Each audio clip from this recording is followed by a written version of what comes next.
Hi అండి, నమస్తే. Welcome back to our channel. ఈరోజు మనం ఎంతో టేస్టీగా ఈజీగా మటన్ కర్రీ ఎలా తయారు చేసుకోవచ్చో చూసేద్దామండి. ముందుగా ఇక్కడ నేను 1 కేజీ మటన్ని శుభ్రంగా కడిగి ఉంచుకున్నాను. కేజీ మటన్కి సరిపడా కొద్దిగా చింతపండుని తీసుకోవాలి. ఒక చిన్న సైజు కొబ్బరి గిన్నె కూడా తీసుకోవాలండి. చింతపండులో వాటర్ వేసి నానబెట్టి ఉంచుకోవాలి. కొబ్బరి గిన్నెని చిన్న ముక్కలుగా కట్ చేసి పెట్టుకోవాలండి.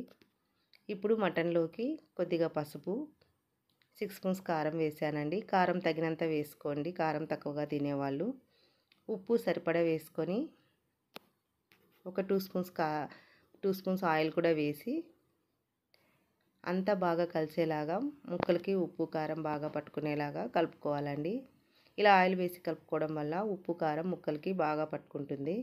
ఇలా అంతా కలిపి పక్కకు ఉంచుకున్న తర్వాత మనం చిన్న ముక్కలుగా కట్ చేసిన కొబ్బరిలో 1 అనాస పువ్వు, 4 యాలక బుడ్డలు, 1½ స్పూన్ ధనియాల పొడి వేసుకోవాలండి. ఆ ధనియాల పొడిలో దాల్చిన చెక్క అవి వేసి మిక్సీ పట్టినది అన్నిటినీ కలిపి మెత్తగా మిక్సీ పట్టుకొని పక్కకు ఉంచుకోవాలి. ఇప్పుడు స్టవ్ పైన ఒక కుక్కర్ పెట్టి 6 స్పూన్స్ వరకు ఆయిల్ వేసానండి. ఆయిల్ వేడెక్కిన తర్వాత చిన్న ముక్కలుగా కట్ చేసిన ఉల్లిపాయ ముక్కల్ని వేసుకోవాలి.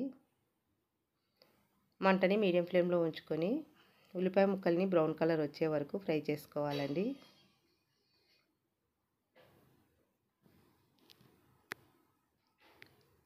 ఇలా ఉల్లిపాయ ముక్కలు బ్రౌన్ కలర్ వచ్చిన తర్వాత మనం ముందుగానే ఉప్పు, కారం, పసుపు, ఆయిల్ కలిపి పెట్టుకున్న మటన్ ముక్కల్ని ఇందులో వేసేసుకోవాలి.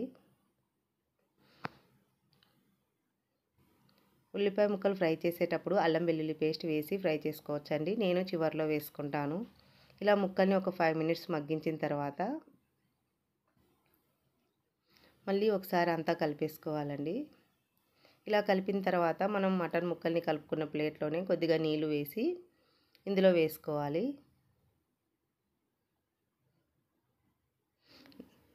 నీళ్ళను కొద్దిగా వేసుకోవాలండి, ఎక్కువగా వేసుకోకూడదు.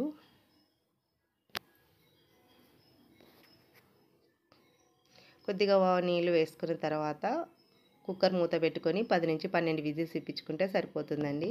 లేతగా ఉన్న మటన్కి అయితే ఒక 8 విజిల్స్ ఇప్పించుకుంటే సరిపోతుంది.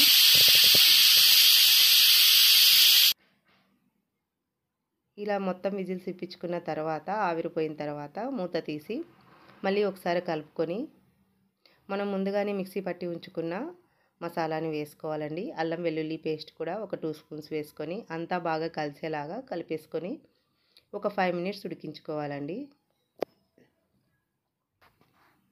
5 మినిట్స్ ఉడికిన తర్వాత మనం ముందు నానబెట్టి ఉంచుకున్న చింతపులుసును కూడా వేసుకోవాలి.